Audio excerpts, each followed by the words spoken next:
നമസ്കാരം സുഹൃത്തുക്കളെ, സ്പോർട്സ് പിച്ചിലേക്ക് ഏവർക്കും സ്വാഗതം. സൂര്യകുമാർ യാദവിന് ശേഷം ഇന്ത്യയുടെ അടുത്ത 2020 ക്യാപ്റ്റനായി സഞ്ജു സാംസണെ രവിശാസ്ത്രി പരസ്യമായി പിന്തുണച്ചു. 2028 അടുത്ത 2020 ലോകകപ്പ് വരാനിരിക്കെ ഇന്ത്യക്ക് ഉടൻ തന്നെ ഒരു പുതിയ 2020 ക്യാപ്റ്റനെ ആവശ്യമായി വരും. അപ്പോഴേക്കും സൂര്യകുമാറിന് 38 വയസ്സാകും. നീണ്ടകാലത്തെ ഫോമില്ലായ്മയും പ്രായക്കൂടുതലും കാരണം സൂര്യകുമാറിനെ മാറ്റി നിർത്താൻ BCCI സെലക്ടർമാർ തയ്യാറാണെന്ന് അടുത്തിടെ റിപ്പോർട്ടുകൾ ഉണ്ടായിരുന്നു. സൂര്യകുമാറിന് ശേഷം ഇന്ത്യയുടെ അടുത്ത 2020 നായകനായി പലരും ശ്രേയസ് അയ്യരുടെ പേരും നിർദ്ദേശിക്കുന്നുണ്ട്. അടുത്ത 2020 ക്യാപ്റ്റനായി സഞ്ജു സാംസൺ വരണമെന്ന് രവിശാസ്ത്രി പറയുന്നു. രാജസ്ഥാൻ റോയൽസിനൊപ്പം IPL-ൽ തന്റെ ക്യാപ്റ്റൻസി മികവ് തെളിയിച്ച സഞ്ജുവിന് നായകസ്ഥാനം നൽകാമെന്നാണ് ശാസ്ത്രി കരുതുന്നത്.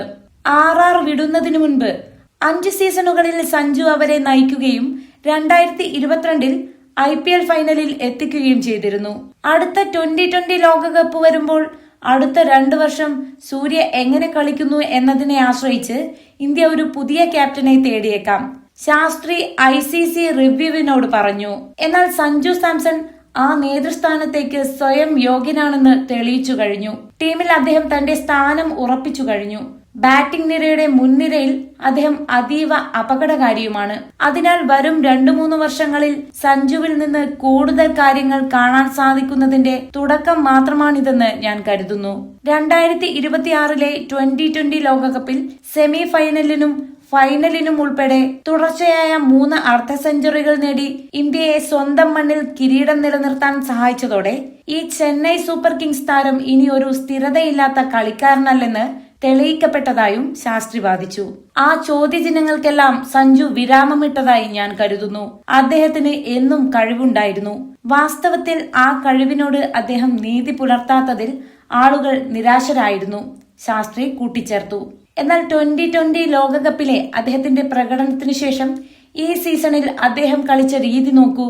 അവിടെ ഒറ്റയ്ക്ക് നിന്ന് അദ്ദേഹം ഇന്ത്യയെ വിജയങ്ങളിലേക്ക് നയിച്ചു. പ്രധാന മത്സരങ്ങളിൽ ക്വാർട്ടർ ഫൈനലിൽ, സെമി ഫൈനലിൽ, ഫൈനലിൽ അദ്ദേഹം ഉയർന്നു വന്ന രീതിയും ഇപ്പോൾ IPL-ൽ കാണിക്കുന്ന പക്വതയും ഭാവിയിലെ നായകസ്ഥാനത്തേക്ക് അദ്ദേഹത്തെ ഒരു വ്യക്തമായ സ്ഥാനാർത്ഥിയാക്കുന്നു.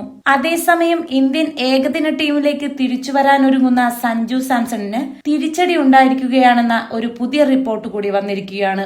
അഫ്ഗാനിസ്ഥാനെതിരെയുള്ള 3 ഏകദിന മത്സരങ്ങൾക്കുള്ള ഇന്ത്യൻ ടീമിലേക്ക് സഞ്ജുവിനെ തിരഞ്ഞെടുക്കില്ലെന്നാണ് പുതിയ പുറത്തുവരുന്ന report. Ishan Kishan backup wicket കീപ്പറായി ടീമിലെത്തുമെന്നാണ് റിപ്പോർട്ട്. ടൈംസ് ഓഫ് ഇന്ത്യയാണ് ഇക്കാര്യം റിപ്പോർട്ട് ചെയ്തത്. സൗത്ത് ആഫ്രിക്കയ്ക്കെതിരെയുള്ള 3ാമത്തെ ഏകദിനത്തിൽ താരം സെഞ്ചുറി നേടിയിരുന്നു.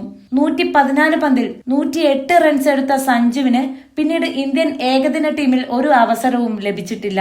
ജൂൺ 14 മുതലാണ് അഫ്ഗാനിസ്ഥാനെതിരെയുള്ള ഇന്ത്യയുടെ ഏകദിന പരമ്പരയ്ക്ക് തുടക്കമാവുന്നത്. അതിനുശേഷം ഇന്ത്യക്ക് ശ്രീലങ്ക, വെസ്റ്റ് ഇൻഡീസ് എന്നിവയ്ക്കെതിരായ ഹോം പരമ്പരകളും ഇംഗ്ലണ്ടിലേക്കും ന്യൂസിലാൻഡിലേക്കുമുള്ള പര്യടനങ്ങളുമുണ്ട്. ഇന്ത്യയുടെ പുതിയ 2020 ക്യാപ്റ്റൻ ആരാകുമെന്ന കാര്യത്തിൽ ഉടനെ തീരുമാനമുണ്ടായേക്കാം. ജൂണിൽ ഷെഡ്യൂൾ ചെയ്തിട്ടുള്ള അയർലൻഡ്, ഇംഗ്ലണ്ട് പരമ്പരകളുടെ സ്ക്വാഡ് പ്രഖ്യാപിക്കുന്നതിനൊപ്പമായിരിക്കും പുതിയ നായകനെയും തിരഞ്ഞെടുക്കുക എന്നതാണ് റിപ്പോർട്ട്. കൂടുതൽ സഞ്ജു സാംസൺ വാർത്തകൾക്കും വിശകലനങ്ങൾക്കുമായി സ്പോർട്സ് പിച്ച് ലൈക്ക് ചെയ്യാനും സബ്സ്ക്രൈബ് ചെയ്യാനും മറക്കരുത്. താങ്ക്